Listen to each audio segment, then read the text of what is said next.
Assalamualaikum warahmatullahi wabarakatuh. Nah, ini lagi rame di sosial media, yaitu mertua Kiki Saputri lolos dari daftar 20 calon dewan pengawas KPK yang lulus tahap profile assessment. Nah, kenapa ini menjadi sorotan dari netizen ya? Kita lihat kemarin ya, Kiki Saputri di saat Pilpres adalah menjadi buzzer dari paslon 02, dan di saat kemarin terjadi Indonesia darurat ya, di saat DPR mengesahkan undang-undang pilkada, tetapi Kiki Saputri hanya menulis di akun X-nya, yaitu berjuang dari dalam. Nah, apa kira-kira yang diperjuangkan dari dalam ini? Apakah yang diperjuangkan adalah mertuanya, atau memang demokrasi yang lagi hancur di tangan Mulyono? Fakta yang kita lihat memang Kiki Saputri lebih banyak kepentingan pribadinya, yaitu menjadi buzzer penguasa. Sehingga Kiki Saputri pun banyak diserang oleh netizen karena dilihat dia kurang empatinya di saat bangsa Indonesia ini, yaitu demokrasinya hancur di tangan Mulyono. Apakah ini plot twist dan benang merah dari apa yang selalu disuarakan oleh Kiki Saputri yang seolah-olah menjadi corong kekuasaan? Dan kemudian ketika kemarin artis-artis teman-temannya stand up komedian turun ke jalan, Kiki Saputri dengan gampang, dengan mudahnya men-tweet di media sosial bahwa dia sedang melakukan perjuangan dari dalam. Saya cuma bertanya, apakah betul perjuangannya dan apakah ini tidak ada korelasi dengan itu semua?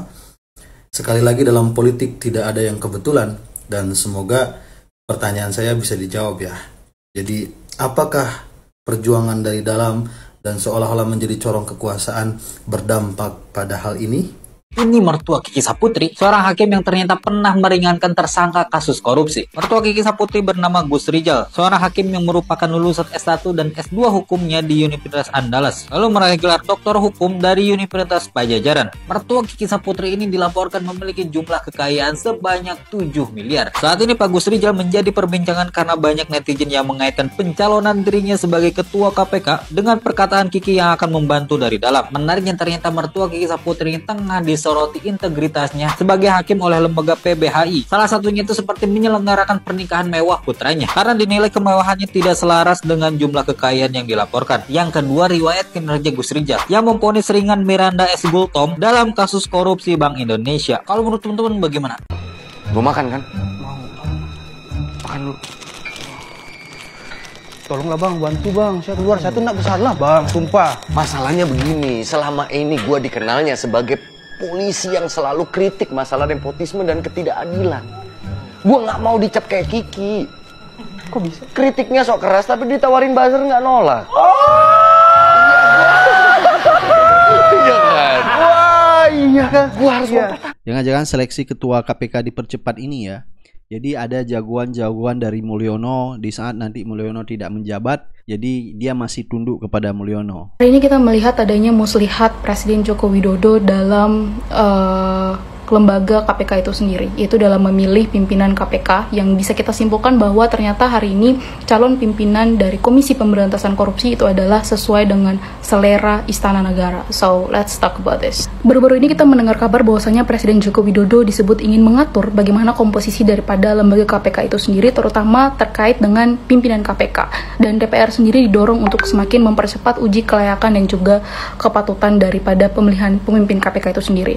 Hal yang cukup sangat mengejutkan di sini adalah bahwa putusan MK mengenai permohonan uji materi syarat usia calon pimpinan KPK yang secara material itu hakim MK mengamini hampir seluruh argumentasi hukum yang diajukan agar bisa mendaftar sebagai calon pimpinan KPK. Pertimbangannya diantaranya adalah bahwa batas umum calon pimpinan KPK itu bahkan dapat memiliki motif politik yang kemudian menghalangi kalangan-kalangan tertentu untuk maju, untuk mendaftar. Salah satunya diajukan pula boleh kepada ex pegawai KPK. Salah satu kritik yang kemudian bisa kita soroti dalam hal pemilihan calon pimpinan KPK ini adalah peneliti dari ICW, yaitu Bang Diki, itu mengkritik komposisi daripada 20 calon yang kemudian hari ini terpilih dan lolos, yang pada faktanya itu didominasi oleh aparat negara berupa kepolisian dan juga kejaksaan. Padahal kita tahu bahwa ketika kemudian ada dominasi penegak hukum dalam calon pimpinan KPK ini, maka pula ada dominasi terciptanya konflik of interest atau konflik kepentingan dalam penanganan perkara.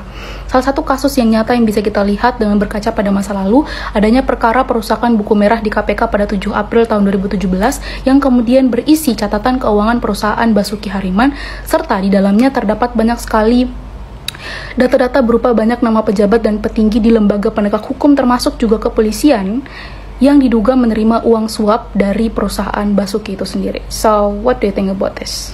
Kalau kita lihat ya, Prabowo sudah mengkonsolidasi yaitu kekuasaan ya. Dengan adanya kemarin kudeta ketua Kadin ya, diganti dengan Anindya Bakri yang sebelumnya ketuanya adalah Arsyad Rashid. Prabowo mulai mengkonsolidasikan kekuasaannya dan meninggalkan Jokowi. Apa buktinya? Kemarin, Kadin baru aja melaksanakan Munaslup, dan hasilnya Anindya Bakri terpilih jadi Ketua Umum Kadin. Anindya Bakri sendiri adalah anaknya dari Abu Rizal Bakri. Selama Jokowi jadi presiden 10 tahun, keluarga Bakri nggak mendapatkan tempat di pemerintahan Jokowi. Karena dampak dari loyalitas keluarga Bakri mendukung Prabowo selama 2 Pilpres 2014 dan 2019. Bahkan pada Munas Kadin tahun 2019, Anindya Bakri juga mencalonkan diri sebagai calon ketua umum Kadin. Tapi dia kalah dari orangnya Jokowi yang bernama Arsyad Rashid. Terpilihnya Anindya Bakri jadi ketua umum Kadin menunjukkan kalau Prabowo mulai mengganti orang-orangnya Jokowi dengan orang-orangnya sendiri. Kalau menurut lu, konsolidasi kekuasaan yang dilakukan oleh Prabowo ini akan berdampak nggak dengan hubungan Prabowo dengan Jokowi sendiri? Tulis di kolom komentar. Yang lagi ramai, semakin hari semakin terbukti apa yang disampaikan oleh teman-teman Bocor Alus Tempo yang kemudian sempat menganalisa bahwa akan ada tukar guling dan tukar jabatan di beberapa posisi penting yang tentu akan berkorelasi dengan politik. Setelah kemarin PSI berhasil direbut dan kemudian jadi kekuasaannya dipegang oleh Kaisang, kemudian Golkar ketua umumnya diganti oleh Bahlil yang notabene orang kepercayaan sekaligus kaki tangannya Pak Jokowi. Kemudian kemarin ada Munaslup Kamar Dagang dan Industri Indonesia yang kemudian ketua umumnya kemarin sempat jadi salah satu bagian penting di Ganjar Mahfud gitu ya. Dan kemudian sekarang diganti oleh Anindya Bakri, anaknya Abu Rizal Bakri, yang diprediksi itu tuh tukar guling supaya Pak Jokowi menjadi ketua umum pembina Dewan Golkar. Nah, ini ada lagi yang menjadi sorotan dari netizen, di mana yaitu Jokowi mau lengser di akhir kekuasaannya tapi masih membuat keputusan membuka keran ekspor pasir laut setelah menekan peraturan pemerintah nomor 26 tahun 2023. Jadi Jokowi memberi izin untuk ekspor pasir laut setelah 20 tahun tidak pernah diberikan izin, tetapi di akhir pemerintah Jokowi memberi izin untuk ekspor pasir laut. Sementara itu, Menteri Perikanan dan Kelautan periode 2014-2019 Susi Pujiastuti pun menentangnya. Ya kalau bangsa kita isinya orang-orang penakut, ya nanti satu hari jadi loser. Bahaya ekspor pasir laut yang kembali dihidupkan di era Jokowi. Ini sebenarnya berita udah agak lama ya, sekitar pertengahan 2023, bulan Juli lah. Sayangnya emang terlalu banyak berita yang lebih menyita perhatian publik. Nah, ekspor pasir laut ini kalau kata Walhi rugi 5 kali lipat. Memperluas abrasi dan berkurangnya hasil tangkapan nelayan itu udah pasti. Kerusakan lingkungan ekosistem laut dan pesisir pantai itu udah pasti. Tapi ada satu yang lebih bahaya dari sekedar kerusakan lingkungan, yaitu potensi konflik batas maritim mengancam kedaulatan negara terhadap zona ekonomi eksklusif. Jika penambangan pasir dilakukan di dekat perbatasan zona ekonomi eksklusif, bisa aja menimbulkan konflik dengan negara-negara tetangga. Perubahan batas laut akibat erosi pantai dan degradasi lingkungan di zona ekonomi eksklusif itu memicu sengketa kedaulatan antar negara, terutama di wilayah yang sensitif secara geopolitik. Tapi ya bodo amat lah, mungkin demi IKN kan butuh dana tuh, biar tekor asal kesohor. Jokowi resmi buka lagi ekspor pasir laut yang udah 20 tahun dilarang. Ya teman-teman, keputusan ini bikin nelayan Bintan ketar-ketir. Mereka takut kalau laut rusak dan pendapatan penghasilan mereka hilang. Kebijakan ini muncul setelah revisi 2 aturan baru teman-teman. Katanya sih hal ini buat atasi sedimentasi laut, tapi dampaknya buat ekosistem laut gimana? Apalagi nelayan udah mulai protes nih teman-teman. Jadi, ekspor pasir laut ini cuma bisa dilakukan kalau kebutuhan dalam negeri terpenuhi. Tapi masalahnya, buat nelayan, aktivitas tambang ini bakal merusak habitat ikan dan bikin air laut keruh. Dan itu artinya apa? Ya, mereka terancam kehilangan sumber penghasilan, teman-teman. Yang dimana mereka ini takut kalau tambang pasir laut buat ekspor ini bakal ngehancurin laut mereka. Nelayan nggak punya kuasa buat nolak. Jadi mereka cuma bisa berharap pemerintah nggak sembarangan kasih izin. Bahkan mereka minta ganti rugi kalau tambangnya beneran jalan. Jadi teman-teman, apakah kebijakan ini beneran buat perbaiki ekosistem laut? Atau malah cuma demi kepentingan bisnis semata yang nggak mikirin nasib nelayan di sana? Apa pemerintah siap tanggung jawab soal ini? Bahkan Bu Susi aja teman-teman sampai ngerespon ini dengan simbol sedih. Share pendapat kalian di komen.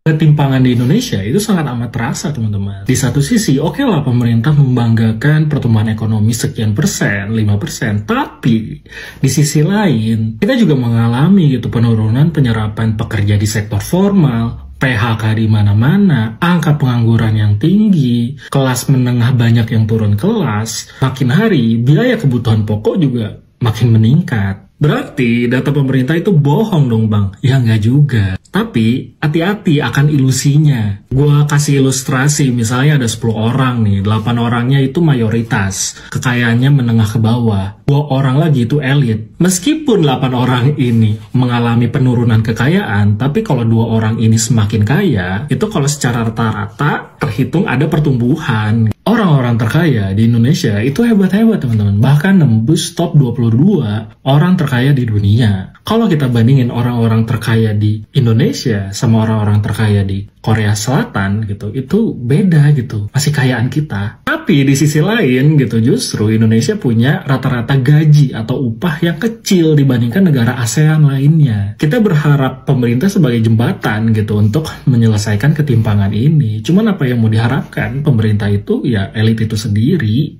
pakai pesawat pribadi lah, punya perusahaan sendiri lah. Ya mau gimana? Kita kalau nggak kerja tuh nggak makan, ya. Kita nggak kerja tuh nggak makan bang. Siapa juga pemimpinnya, apa juga kebijakannya, kalau lu nggak kerja nggak makan. Setuju gua, setuju. Cuma lu dengerin dulu nih bacot gua yang kotor nih ya. Emang kalau lu nggak kerja nggak makan. Cuman gua mau nanya, ada berapa banyak seorang ayah yang paginya dia harus kerja, malamnya harus cari tambahan. Buat apa? Buat mencukupi bahan pangannya di rumah, ya. Bahan pangannya siapa yang nentuin? Petani? Enggak. Pemerintah yang naikin bahan pangan. Ya, bahan pangan naik 5 kali lipat. Sedangkan UMR lu naik setahun sekali cuman nggak lebih dari 2%. Itu kebijakan apa? Kebijakan petani, bukan kebijakan pemerintah. Mau nanya lagi, seberapa banyak yang bapaknya kerja, ibunya juga ikut kerja. Dan akhirnya apa? Anaknya nggak bisa terdidik secara maksimal. Karena apa? Untuk mencukupi ntar anaknya sekolah, karena biayanya mahal. Emang biaya sekolah siapa yang nentuin? Kepala sekolah, guru-guru honorer yang gajinya kecil? Enggak, kebijakan pemerintah. Ya, UKT itu kebijakan pemerintah. Nentuin harga pemerintah, yang bayar kita, tapi kurikulumnya yang nentuin pemerintah. Gila nggak? Coba lu bayangin. Tambah lagi aturan-aturan potongan-potongan yang nggak jelas. Tambahan pensiunan lah potongannya. Pensiunannya buat kita. Kenapa kita harus nabungnya ke pemerintah? Tapera, rumah buat kita. Rumahnya buat kita. Kenapa harus ditabungnya, dikumpulinnya di pemerintah? Bayangin. Nggak ada hubungannya kan? Kalau lu nggak kerja, nggak bakal makan lu. Apapun kebijakan lu. Iya benar. Cuman ketika lu punya penghasilan 100.000 dan itu cukup untuk lu beli daging, beli telur, anak sekolah, lu pulang kerja juga nggak bakalan suntuk banget. Kalau kebijakan itu menguntungkan lu. Cuman kalau lu punya penghasilan 100.000 sehari, lu pulang dengar suara harga beras naik, harga listrik naik, harga sekolah naik, lu lakuin nyari tambahan. Itu kebijakan siapa? Semua monyet. Kebijakan pemerintah. Lu sadar. Gua gak nyuruh lu tiap hari ngomong politik. Enggak kayak gitu. Tahu aja, lu tahu. Bisa memisahkan mana yang baik dan mana yang buruk. Udah itu aja, simple bos. Bukan sekarang membenarkan yang salah, mensalahkan yang benar. Enggak kayak gitu. Enggak kayak gitu. Tolol sih dipelihara. Pas tanggal 1 September kemarin tuh gue sempet ngonten di channel YouTube-nya UTV dan ngebahas tentang kemungkinan paling brutal yang dilakuin sama Mulyono terhadap partai politik dari PDI Perjuangan. Nah, dari semua serangan yang tadi gue sebutin, tapi selalu gagal, akhirnya si Mulyono diduga mau pakai cara terakhir yang paling nekat, yaitu membekukan PDI Perjuangan dengan cara mencabut SK Menkumhamnya PDI Perjuangan. Gue mulai curiga kebrutalan ini bakal beneran dijalanin karena berita ini. Apa urusannya dia sampai harus ngurusin perpanjangan kepengurusan PDI Perjuangan sementara dia bukan siapa-siapa di PDIP. Sedangkan parpol lain yang ada di Kimplos itu nggak ada yang diginiin. Gue rasa inilah alasan kenapa Megawati mutusin untuk jadi ketum lagi. Karena ada indikasi PDIP mau dikudeta. Dan ternyata karena usaha mengkudetanya gagal, sekarang si Mulyono beneran mau pakai cara paling brutal yang udah gue prediksi di video cuplikan tadi, yaitu membekukan PDI Perjuangan.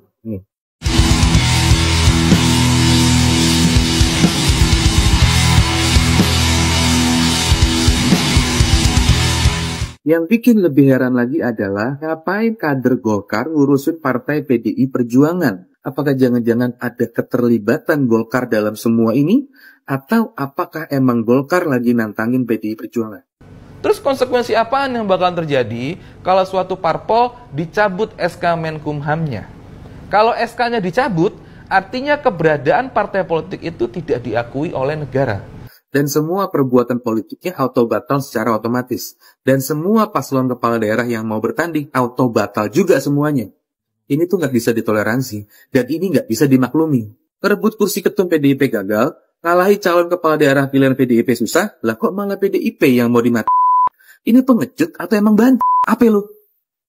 Warisan beban ekonomi Jokowi, part 2. Yang pertama, jumlah kelas menengah turun drastis. Selama 10 tahun kepemimpinan Jokowi, ada 10 juta kelas menengah yang turun kelas. Padahal ekonomi Indonesia saat ini ditopang oleh konsumsi domestik, oleh kelas menengah. Jika kelas menengah terus berkurang, maka akan berdampak kepada konsumsi domestik, yang juga pada akhirnya akan berdampak kepada pertumbuhan ekonomi Indonesia. Yang kedua, selama kepemimpinan Jokowi, ketimpangan di Indonesia makin melebar. Saat ini, rasio Gini Indonesia tercatat pada angka 0,37. Padahal, standar Gini rasio sebuah negara yang baik adalah di bawah 0,3. Yang ketiga, selama Jokowi jadi presiden, pertumbuhan ekonomi melambat. Selama SBY menjadi presiden pada tahun 2004 sampai 2013, pertumbuhan ekonomi Indonesia tercatat di angka 5,7%. Sementara tahun 2014 sampai tahun 2022 di era Jokowi, pertumbuhan ekonomi Indonesia hanya tercatat sebesar 4,12% rata-ratanya. Sangat jauh berbeda dengan pertumbuhan rata-rata ekonomi di era SBY. Itu dia 3 warisan beban ekonomi di era Jokowi. Menurut lo setelah Jokowi lengser, ekonomi Indonesia bisa membaik gak sih?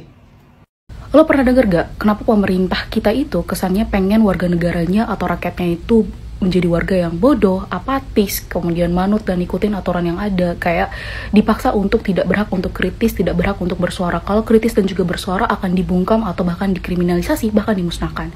So, ya, itu karena dengan begitu maka para oknum-oknum yang duduk di pemerintahan ini, itu mereka bisa melakukan apa aja sesuka hati mereka, termasuk untuk melanggengkan kekuasaan atau mencari keuntungan pribadi atau keuntungan golongan-golongan tertentu dari mereka, bukan kepada kepentingan rakyat.